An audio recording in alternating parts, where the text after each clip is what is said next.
Glad to hear that since I just got out of the shower. Oh, excellent. Yeah, And yeah, good yes, move. she's dressed. Okay, so we are live, and welcome back to Dive into World Building. I'm sorry I wasn't here all summer, but that's the way it goes. Today's topic is heroes, and I don't know, I guess it was all the superhero movies that made me think of it.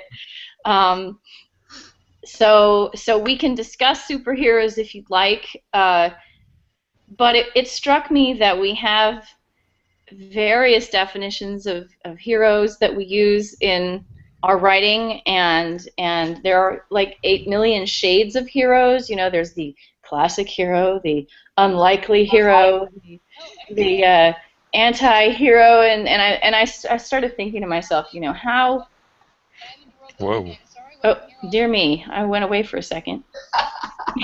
uh, how do we feel our way through all of this, and what do we do when we're writing to say, oh well, this person has to be a hero? What are the, let's start with sort of, I guess, classic. What are the heroic qualities?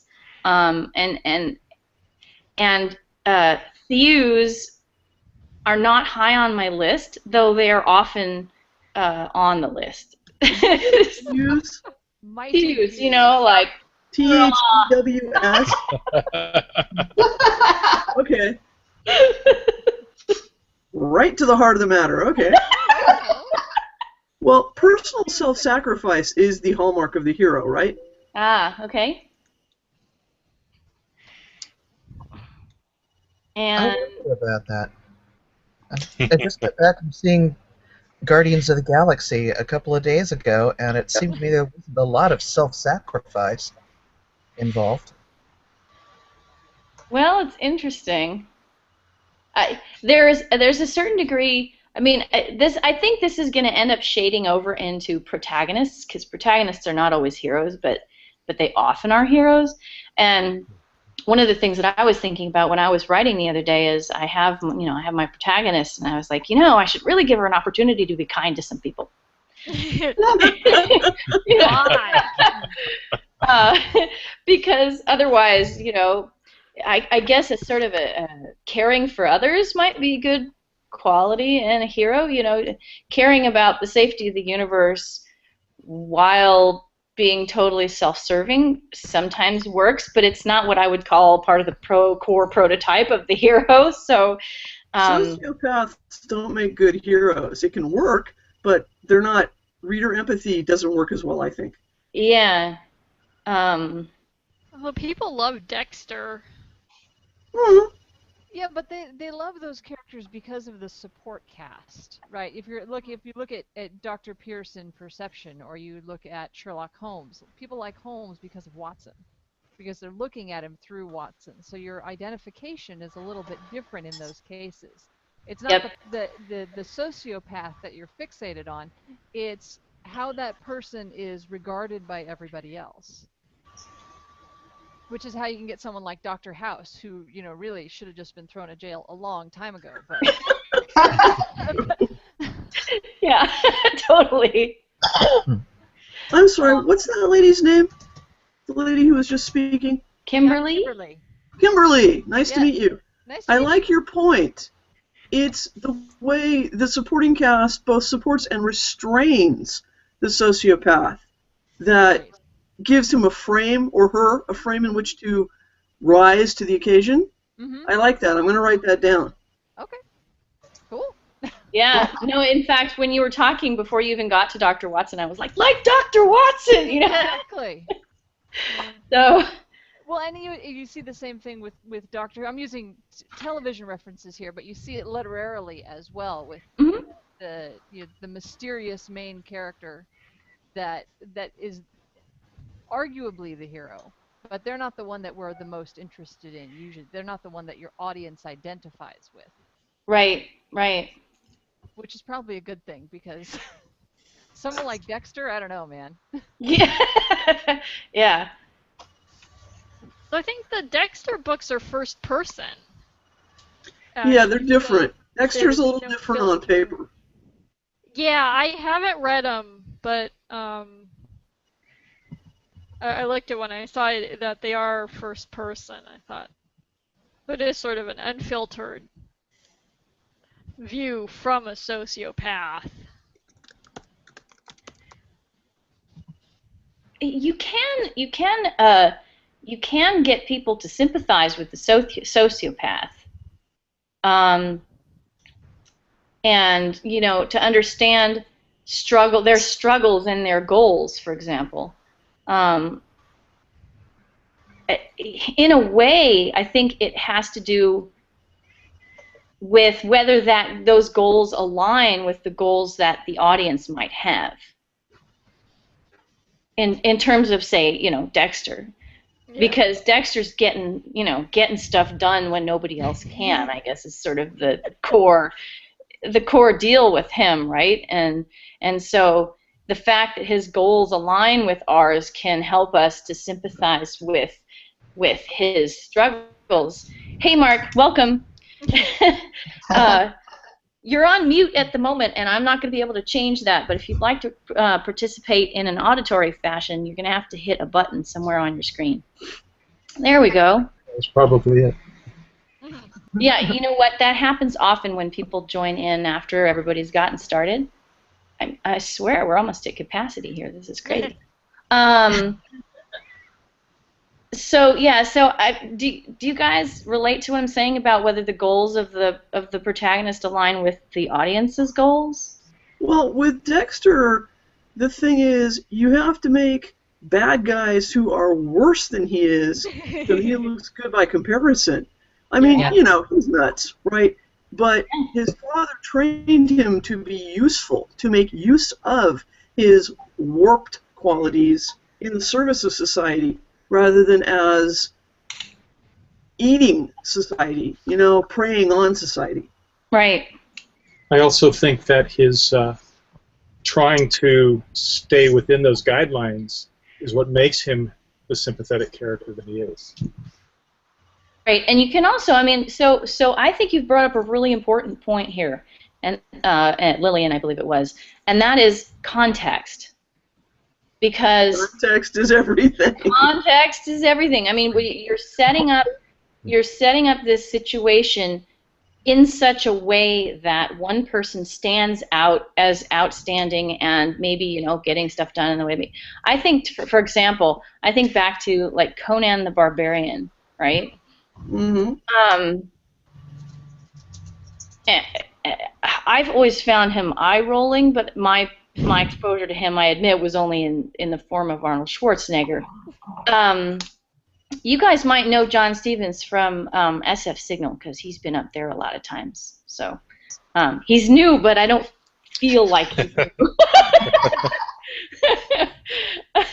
Anyway, but my point about Conan the Barbarian is that the one line that always stuck in my head was about, seeing his enemies fly before him and hearing the lamentations of the women, and that's not a context that I'm really ready to get into. But a lot of people do.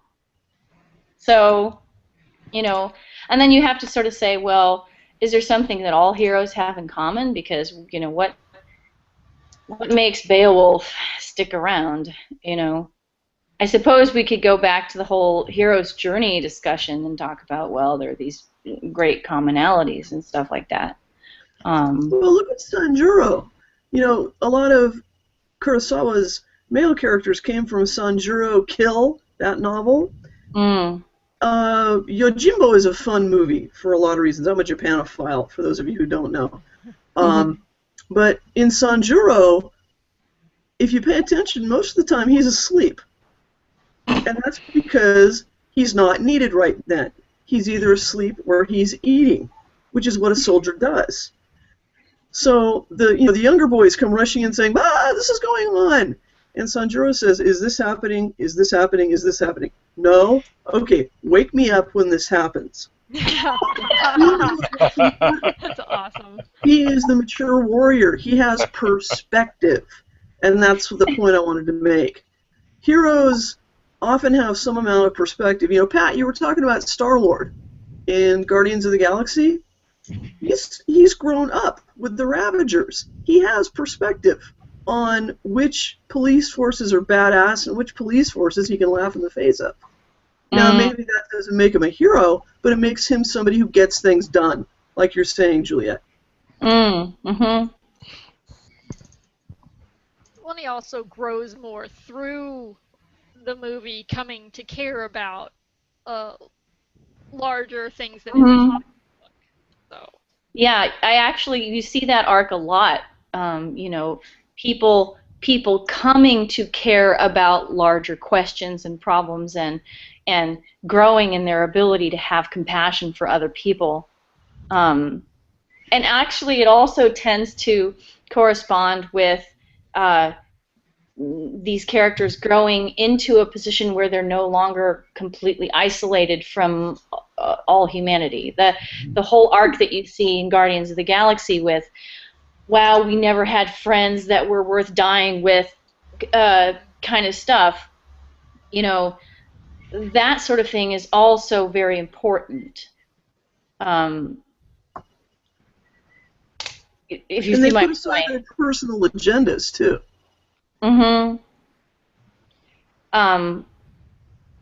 A hero team, one of the things I thought was effective about the hero team in Guardians of the Galaxy was everybody had problems, right? Yeah. And they were not effective individually, right? Well, and in a way, that's kind of what you'd like to see with hero teams. I always wondered, like if you stick Superman on a hero team, what do you do then? Everybody kind of goes, okay, Superman, take care of it, right? Yeah. In the reverse, Except for everyone makes Batman. fun of like Aquaman for being useless everywhere, except like unless you're by the water. Yeah, well, yeah. So, I mean, I think you have to be careful not to overpower your heroes, too. I mean, everybody makes fun of, like, Superman, and they have to add, like, 1,000,000 types of kryptonite Mm-hmm. because he has, like, he's practically godlike in his powers or whatever. So. Right, because he's supposedly an alien, but more like a deity in his capacities, I guess. If you take the history of Superman, if you watch how he's changed over time, it's like the heroes my kids come up with. Yeah. I mean, when he was created, this idea of a superhero was, not new, but it hadn't been done in this format before. And he starts out as a very simple hero, right? He goes around, he punches things, and he catches people falling off of buildings, and he's just like the prototype heroes that my kids create when they're playing games with their friends in the backyard, right? They're very simple, they're very powerful, and then over time you start learning that overpowering is a problem, and you can see that in Superman, where they suddenly start to figure out that, oh my God, there's nothing we can throw at this guy anymore that anybody's gonna believe, and then you start getting 1,000,000 types of kryptonite, and you start getting, that you started having more off-world adventures for Superman. They started sending him out into space, and Right. everything started to change because they were trying to deal with that. I don't think nowadays there's enough experience now. I don't think you would create a character that OP out of the gate. Right. Yeah, it's the context again. This time, the historical context surrounding our understanding of heroes and what they should be able to do, and also the storytelling that they're going to fit into. Yeah. Yeah. Look Beautiful. at Groot in Guardians of the Galaxy. When you meet him, he looks useless, right? He looks like a big walking plant who is just the raccoon's tree, basically. But scene by scene in the movie, Groot's abilities are revealed. Like, my favorite one is when he opens his hand and all the little fireflies come out. He solved the problem. They could see.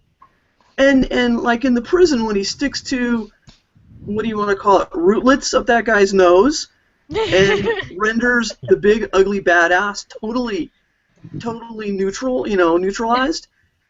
Yeah. Groot, and of course we know what Groot did at the end, those of us who have seen the movie. Groot rocks. Mm-hmm. He's also as badass as the other guys. Yeah. Right.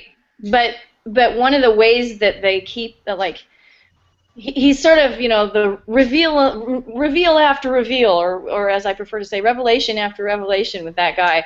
And part of the way that they do that is by not making him actually ever be able to explain what he's able to do, right?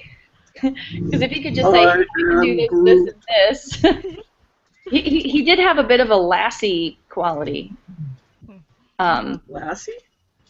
Yeah, he only says one thing, but mysteriously, Rocket Raccoon can understand every word he says. I like that. I did. To us, we hear, I am Groot, and Rocket Raccoon hears nuance, complexity, psychology, okay then. But in a sense, okay, so let's look at Lassie for a second, or, Skippy the bush kangaroo.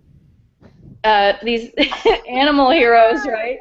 Who come in and animal heroes who come in and make completely incomprehensible noises, and somebody who has a telepathic connection to them says, "You mean little Johnny's fallen down the well?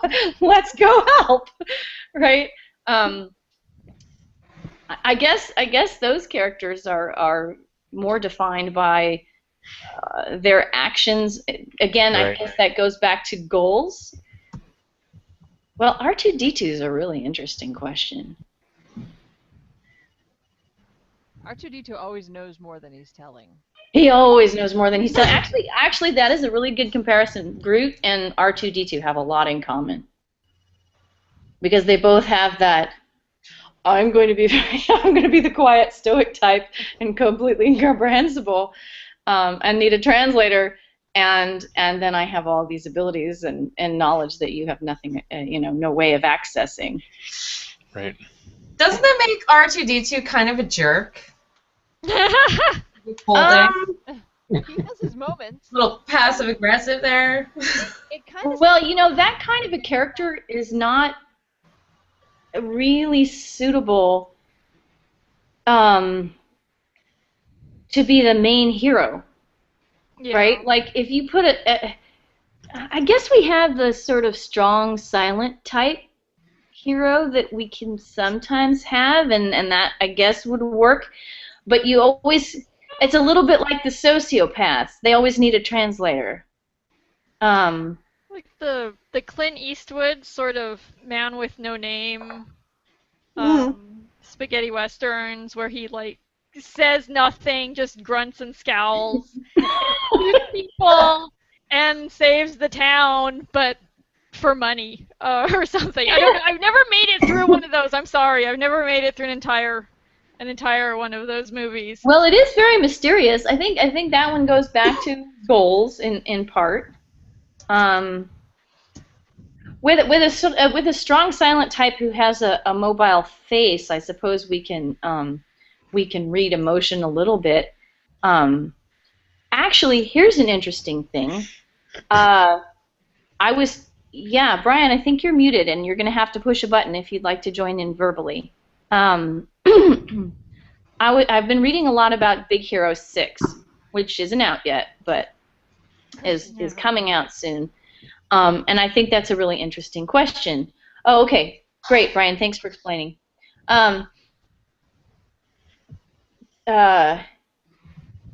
The robot is kind of the core hero in a sense, even though the protagonist is his enabler or his translator or whatever. I mean, you can say, okay, the little kid hero who decides to make his robot into a superhero is really the hero. But at the same time, you've got a bit of similarity between the Baymax character and, say, somebody like R2-D2 or Groot, where they're a little bit distant. You can't really comprehend what's going on in their heads.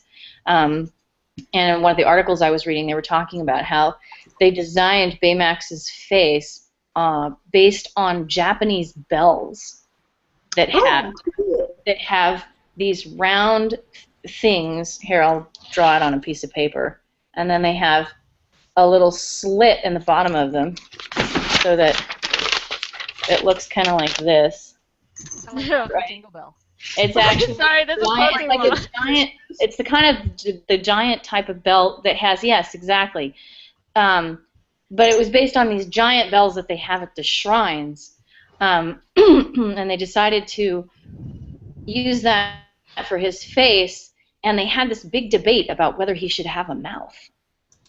And then they were like, well, actually, if we don't give him a mouth, we'll be able to let the audience project their own emotional responses onto him.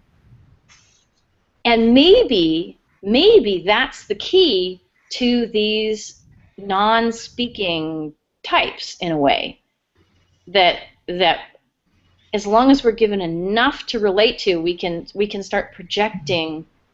Yes, okay, sort of like the volleyball Wilson in basketball. Yeah. So, Well, there's in the Wilson we project Gromit our cartoons. emotions onto them, and it makes them more relatable as characters. That's But I'm not sure about in first-person heroes shooters precisely. as well. Sorry? In first-person shooter games, part of the reason you rarely see the hero's face or the character that you're playing is so you'll identify more strongly with that character as yourself within the game. So it's the same sort of thing. I mean, we tend to, we do it to our house pets. We do it to Wilson. As viewers and as players, we tend to sort of map ourselves into the void, if you will. If there's something missing, we tend to fill it. Right, and we also speak for those people and creatures. I mean, we speak for each other all the time, right? But how many people have actually said, "Hey," and then my cat was like, "No way!" Really, your cat said, "No way." I'm not going to eat that. Oh, really? I think we're getting a little off topic now that we're on projecting into other people, but I think it does relate essentially back to the question of heroes who are very quiet, don't say a lot. I mean, when I'm writing a hero who's quiet and doesn't say a lot, I typically will compensate, because I'm a talker. I will typically compensate by giving that person a lot of rich internalization if I'm in their point of view. Yeah. But looking at those people from the outside, absolutely, Brian, they have to speak through their actions.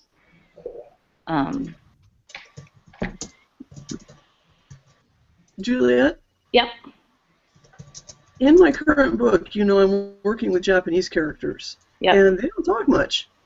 They don't touch each other much. They rely on high context understanding. They're supposed to go into the situation already knowing what they need to know. Now, the heroine is Caucasian, but she's been raised Japanese, right? So she functions in that cultural matrix. It's difficult to write a romance novel when you've got a hero who doesn't say much and doesn't touch the heroine. It's some interesting challenges. I was just thinking yesterday that I have not taken him far enough into what a hero should be. Heroes in romance, have particular tropes, but in this situation, in order to save her and do the right thing, he has to run the risk of giving up everything that matters to him. And that, I think, is another hallmark of a hero, male or female, is to do the right thing. They have to be willing to just lose it all. Yeah. Take action, I think, is just like the essence of, to do something about something. Pat, over in the chat bar here, you have a comment about silent heroes having an element of innocence. Can you explain that? Because I think it's worth engaging with. I think the innocence refers to a certain context of extra stuff that goes on in people's heads. And when you're innocent, you don't have a lot of the extra motivation going on. You also don't have the same inhibitions going on. If you're innocent, you are more likely to go ahead and charge in, because you don't have as many things saying, no, don't, because this or that. And in Sling Blade, I brought that up because that hero does have some idea of what's going to happen if he does what he does. But it doesn't stop him, because he also is more essential about why it's so important to do it.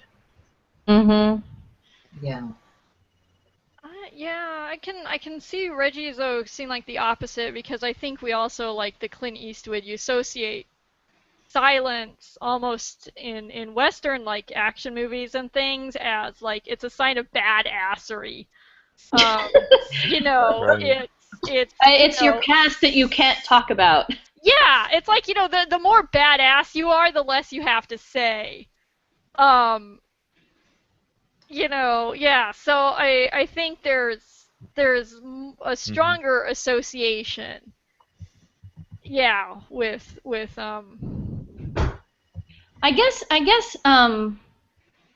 I mean I think we can draw a distinction between innocence in the meaning of innocence in the meaning of I've never done anything that would cause me trouble in a court of law. And simplicity of motive. Uh, but they're both interesting points. I mean, there's a certain kind of clarity. Oh, hey, this has just got to be done. I guess I tend to have characters who are very conflicted. So they don't tend to have much simplicity of motive, but at the same time, they're able to say, hey, this is what's important, and set their uh, personal psychological entanglements aside in order to get done what needs to get done. Well, and there's also the hero that they're heroic purely because of, or maybe not purely, but because of circumstance. Like they're thrust in a situation where there's no other way out but to kind of like meet the obstacle, whatever that might be. So in a sense, it's like the motivation might be self-preservation, but in the meantime, where you're going to rescue X or Y, I think, Z2. Reggie, that's a good point. I think that helps us with identifying with heroes because, in a way, we are constantly being put into situations that are impossible where we have to just deal with what we've been handed. And it's inspiring to see somebody else get handed something really impossible and have them say, oh, I'm just going to deal with this and see them make it through, right? Yeah. I wanted also to pick up something that Brian's just mentioned, which is cues from physical description. Now, silence magnifies action, says John. All right. Silently, he says this. And I'm going to have to magnify his actions in the chat bar. Well, we just keep everything keeps coming back to action, right? Everything keeps coming back to action, whether it's an outcast hero or a culture hero or an animal hero or a chatty human hero. What it all comes back down to is action. Right. Heroes take action. Heroes take particular kinds of action, looking for particular results. That's why they're not bad guys. I was talking in the Cyber also about Superman earlier, and how the sort of two most interesting instances of Superman in the last several years have been the Red Sun and Injustice books, where he's a bad guy. And that's the only way they could kind of make Superman interesting and get him out of, the sort of do-gooder morass that he tends to be stuck in. But how that relates back to heroes is that, it's a question of the kind of actions you take. And we define those actions differently across cultures. Some things that we might think are not proper actions or proper in other cultures, and that's part of the definition of the hero. Like what makes Clint Eastwood a hero is certainly not his rhetoric in his movies, but the results of what he does. Right. And they're complicated by his motivations that we detect through things like him taking money or him sneering at people or whatever. But again, he's a hero because of the actions that he takes. So we just keep coming back to action again and again and again. Right. And the thought occurred to me that what makes the silent heroes interesting is that you can't rely on their communications, or even with animals, some of their expressions, so it's all action. And the silence magnifies the action. The great thing about Sling Blade is that you don't know what he's going to do until almost the end of the movie. And when he does what's sort of the heroic act, it's really startling. And it's completely magnified by the fact that throughout the movie, he's been hard to read, and yet you sense through the performance that things are going on underneath the surface and there's a moral struggle going on. Right. Right. So despite the moral struggle, he takes what is sort of the proper action, essentially, and that's what ends up making him a hero. Right, and I've mentioned this like a million times in various of these discussions, but what you're saying reminds me of Shakespeare in the Bush, which was this article that I read about some folks who were trying to Yeah. explain Hamlet to people in Africa, and the cultural context was just so not supportive of anybody understanding that Hamlet was in any way, shape, or form a hero. So definitely, I think it has to do with the goals and the actions and what kind of actions Right. the hero takes to accomplish those, but also how those actions fit into our view of what's right as an audience, and certainly also the world as it's defined in the story. So what about non-Western heroes? Do we know much? I don't. Right? Like, Japanese. Well, I mean, you've got kick-ass heroes in Japan a lot. I But watch you enough can look at anime. the Studio Ghibli films if you want to take a look at sort of atypical heroes, I guess. Yes, exactly. And Pat's mentioning that I also wanted to get into gender questions, whether heroines are different from heroes. I think since I brought up Studio Ghibli, I'm thinking immediately of Spirited Away and Chihiro. Oh, best movie ever. One of my favorite films of all time. And Chihiro goes in there, and she's put into a really untenable situation, and she's got, this stuff she's got to get done, and yet everybody's on her side because she is just unfailingly compassionate for other people. I don't know. I think Miyazaki has a thing about cleaning.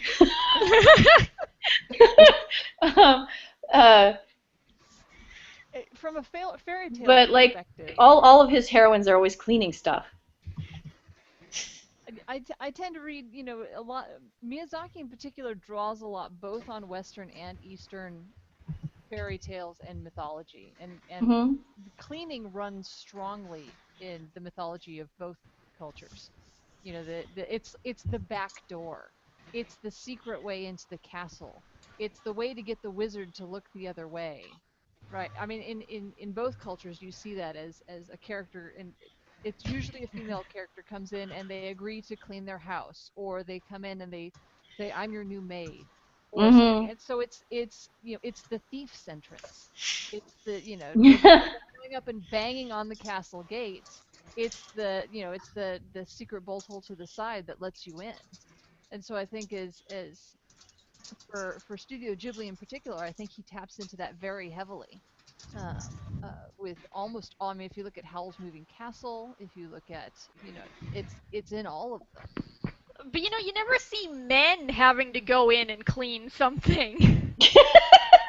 Exactly. I mean, that's never how they go in. Well, you have pig herders who are heroes. Well, in Castle in the Sky, you see that hero doing a lot of grungy work. I mean, he works in the coal mines with his father, and he's always running up and down the hill and doing things for his mother and blowing the trumpet. He's not doing the really exciting hero stuff, but he's the one who spots what is her name? The lady with the blue crystal. Yeah, he spots her falling from the sky and catches her. Yeah. So, yeah, I mean, that's a real, archetypal hero thing to do. Farm Boy becomes hero. Like, you start out with doing grunt work, and then you get better than it. Yeah, well, and then you're thrust into saving the day and saving the princess. But I think you see mostly female heroes who win through kindness and compassion, rather than sticking a sword into a dragon. Lara Croft shot things. Well, okay, so what we're looking at here is is interesting, I think, because it gets into some of the questions of what we expect from a female hero in terms of whether she needs to be more masculine or whether she can win through using what we would term, traditionally feminine traits, right? Some of this trend with the strong female character takes it and says, well, in order to be a strong female character, she has to have badassery, which means she has to have, aggression and the ability to fight and a whole laundry list of masculine characteristics, which she should be able to have those characteristics, but I think it's also problematic to say, well, that's sufficient. I mean, really, the compassion and the ability to handle ambiguity and all this kind of other stuff that goes on the feminine list is also extremely useful, and we do see male heroes using it at times. Not to the same. Though not to the same extent. Right. Yeah, because you don't see like, say, a physically weak male character triumph through compassion. I mean, because men associate, like all women, how it's an insult to call a man a girl or a woman, right? And that it's so built in that to have a male hero do that would be like, I don't know, I'm not a man, a threat to manhood or something? I don't know. Yeah, who knows? But what about attributes like cleverness and misdirection and trickery? Mm-hmm. Those work for both sides, I think. Yeah, those work for both genders. For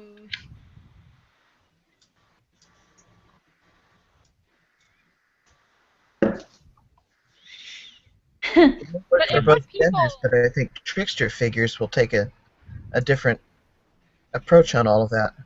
Yeah. Well, I wasn't thinking of trickster per se, but in terms of triumphing by outsmarting the opponent rather than by overpowering. To me, outsmarting is the essence of the trickster.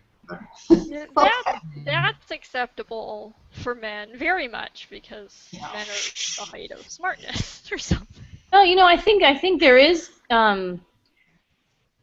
This is interesting because I think that there is the sense that very often a hero has to triumph alone against some overpowering force, right? And sometimes they'll do that through single combat, which is a sort of an indicator of valor, I suppose. But it's sometimes what you'll find is you'll have them outsmarting the situation, or it's a classic situation where the bad guys are always way more numerous. I mean, look at the army of Mordor, and we've got to have other ways. We have to somehow strike to the heart of the problem by getting rid of the ring, or we have to, do this stuff, offer ourselves in single combat, or outsmart the villain, or whatever it is, because there is a sense that the antagonist's forces have to be, overpowering, and yet the hero has to triumph anyway. It's the ninja equation. I think XKCD did it. The more ninjas you have, the worse that they are. Right? So you have one ninja who can take out an entire army of bad guys. You have an entire army of ninjas who get taken out by one lone, samurai or one lone character of another archetype. It's sort of a dilution, right? If you're going to have one person on this side and then another, they have to have roughly the same powers, so you have to dilute it across like all the thousands of ninjas. That's an interesting thing. More often, we're seeing ensemble heroes, right? We're seeing hero teams like in Guardians of the Galaxy, where you may have one lead character, but without there being a team behind it. Each of them having their particular specialty, or each of them having their particular strength. The group of them together make up a complete hero, right? Take on odds. Kimberly makes a huge point there. I'm watching season 3 of Once Upon a Time right now, and of course they've got the evil queen, and they're up against Peter Pan and all, and they've got the Dark One, and Emma says to them, look, it's okay. We need the villain. We need the dark one. We need the hero and the other pantheon, right? The other set of the fairy tale characters, because they're going to need all of those skills to make it through. And the recognition of that, I thought, was quite an epiphany, because normally it's like, ooh, bad guy, I'm not turning my back on you. But in these circumstances, they need every weapon they've got, so they have to stand. What's the circumstance? I'm not familiar with it. They go to Neverland to save Henry, the son of Emma Swan, who's the main character. And Peter Pan is Peter Pan like you have never seen him before. I mean, you want to talk badass? I have never seen a badass this bad. And I watch a lot of badassery. He's pretty cool. It's the joining together of what would seem antithetical elements to triumph that is really cool. Well, I think the taboo is off, right? I mean, over the past, I would say 20 years, right? The idea of the redeemable bad guy is becoming more and more prevalent. We no longer look at bad guys as evil.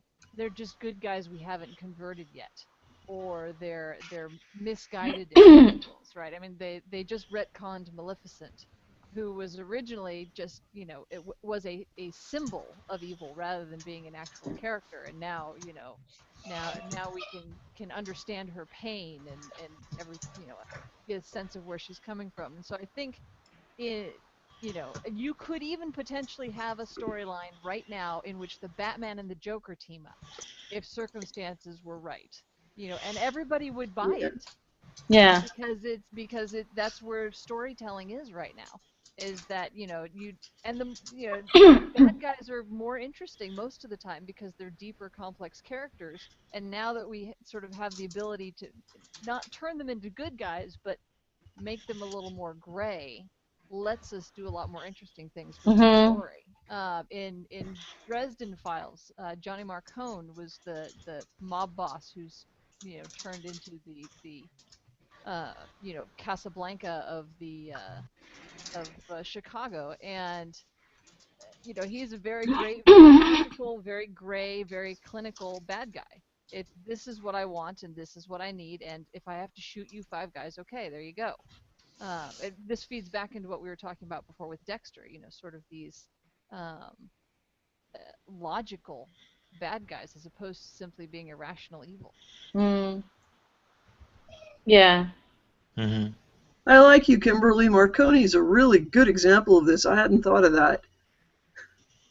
Yeah, he was. They've sidelined him recently, but he was one of the best characters there for a while, just because he was.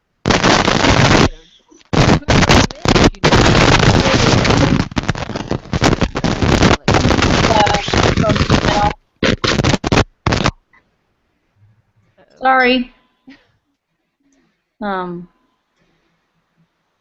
Was that you, Kimberly, or was that somebody else? I was showing as John. Somebody just muted him, I think. Well, we had a bit of muting. John, are you still hearing things okay? Because we had that sudden burst of static. Okay, sorry about that. Well, it's funny because these are broadcast online, and I keep feeling like everybody who's watching out there is missing out because they can't see my chat bar. But I guess that just motivates people to attend next time, right? But lots of good points. I think I wonder. I want to pick up on Kimberly's point. Mark, can you unmute John, please?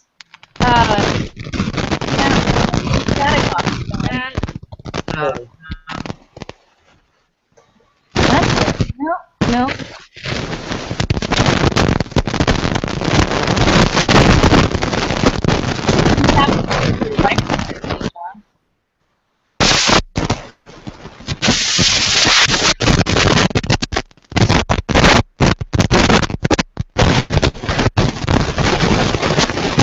Okay, well, I think we're going to have to mute you again because, or mute yourself.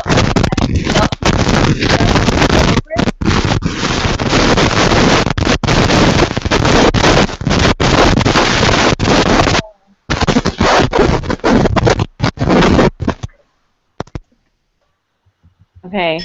Whoa. I'm sorry about that. We've got to get, until we can figure that static out, we're not going to be able to keep talking. So make a sign at me, John, if you feel like you've got it worked out.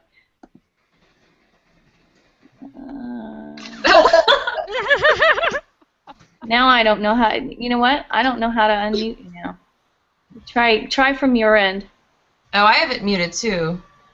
Everybody's muting John because we're all in panic over the static. Sorry, John. It does feel a little mean. It does. Well, no, it's complicated. I know it is, but I feel bad because I want to hear him. So, all right. Well, there's nothing I can personally do about it that I know of right now. All right. Hopefully. It's not as bad. Yeah. But you're there. Well, yeah. Mysterious. These are the vagaries of technology, I suppose.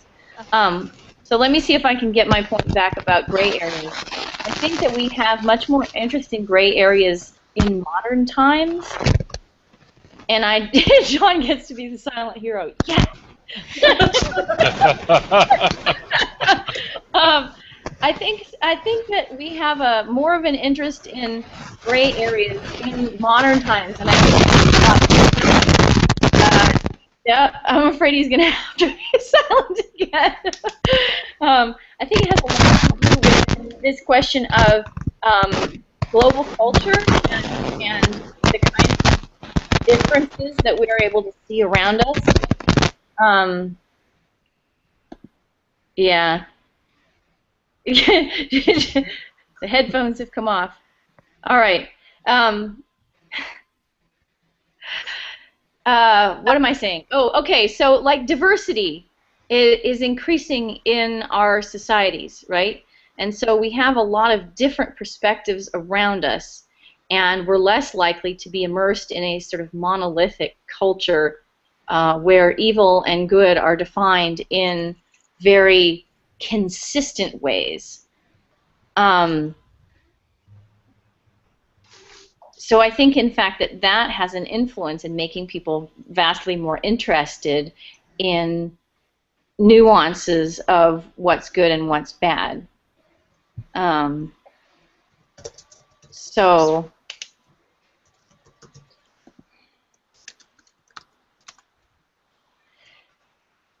I don't know. I don't know if that's something that you guys would agree with or not. That I mean, I totally agree with Brian that gray characters are more interesting and their choices are harder and they're more real feeling and whatever. Maybe this has always been the case, or maybe culturally, it's become more relevant to us in this day and age to have, you know, or you know, I think there's value in both sides. I think being able to simplify has its own values, and being able to complicate has its own values. Juliet? Yeah. If I may venture a thought, I'm interested in gray areas and gray characters more so now in my career because I've actually hit the gray zone myself, if you know what I mean. I've got gray hair now, and maybe, I mean, it's just funny, right, the phrasing, but having reached this state in my life, I know that life isn't black and white. I know that, by and large, people are trying to do the best they can, except for the occasional bastard, right? But that has taken me to a greater appreciation of the anti-heroes, of the, I think John said outcast hero. I really like that phrase. That's a cool phrase. You know, when I was younger, superheroes were all red, blue, and gold, right? These days, it's more like Rorschach from Watchmen. Yeah. Well, I mean, I think we certainly can understand complexity better as we get older because we've seen more of it. So yeah, that's a good point. We are bumping against 12 noon here, and so given the technical problems that have come up, I'm reluctant to launch into any other major topics. Since I have you all here, suggestions for next week. What would you guys like to talk about? Still want to do the fashion one. Oh, fashion! I about that one. Yes, absolutely, fashion. Works. I will nominate that for next week if people aren't immediately going to say, oh, and we should do this too, and whatever. So why don't we do fashion next week? That sounds great. What does that mean, please? Fashion and world building. So talking about clothing and representation of the self and all that kind of stuff. So Sounds good. oh, villains, yes, fashion villains. Right. Okay. Fashion Well, villains. so now I have to decide whether we should go on to fashion or whether we should go straight from heroes to villains. Actually, let's do that. Let's go straight from heroes to villains, and then we'll do fashion the following week. Cool. I think that will work. Fair? Yeah. Sounds good. Off too long. So As long as I get to talk about clothing.